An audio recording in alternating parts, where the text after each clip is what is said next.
लोकतंत्र के प्रति निभाया फर्ज, सुबह हुआ पिता का निधन, दोपहर को अंतिम रस्में पूरी कर बेटी ने दिया वोट। लोकतंत्र के प्रति निभाया फर्ज, सुबह हुआ पिता का निधन, दोपहर को अंतिम रस्में पूरी कर बेटी ने दिया वोट। 26 अप्रैल को रियासी की एक बेटी ने लोकतंत्र के प्रति अपने कर्तव्य का निर्वाह कर मिसाल कायम की।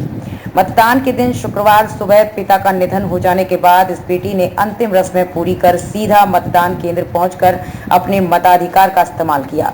सिर्फ इस बेटी ने ही नहीं, उनके गांव के अन्य लोगों ने भी जनाजे में शामिल होने से पहले और कुछ ने बाद में मतदान केंद्र पहुंचकर लोकतंत्र में यज्ञ में आहुति दी।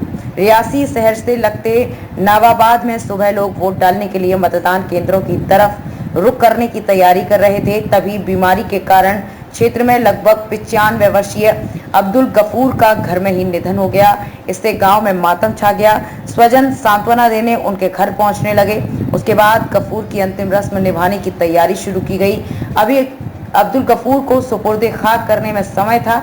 ऐसे में गांव के लोगों ने तय किया कि कुछ जनाजे से पहले और कुछ यहीं ठहरकर बाद में मतदान करने जाएंगे। इसके बाद गफूर के घर से लोग इकट्ठे होकर विजयपुर में सरकारी मिडिल स्कूल में बनाए अपने मतदान केंद्र पहुंचे और वहां कतार में लगकर लोकतंत्र के प्रति अपना कर्तव्य को निभाया। इसके तुरंत बाद वे वापस गफूर के घर पहुंचे और अंतिम रस्म में शामिल होकर अपने सामाजिक कर्तव्य को भी निभाया। डेथ हो गई थी। मेरा डैडी था, उसका नाम था अब्दुल हाजी गफूर। 95 साल उसकी उम्र थी। वो सुबह 8 बजे उसका डेथ हुई। उसके बाद उसका जनाजा पड़ा। उसके बाद हमने वोट डाला। वोट भी जरूरी डालना था और जनाजा भी डैडी का जरूरी पढ़ना था।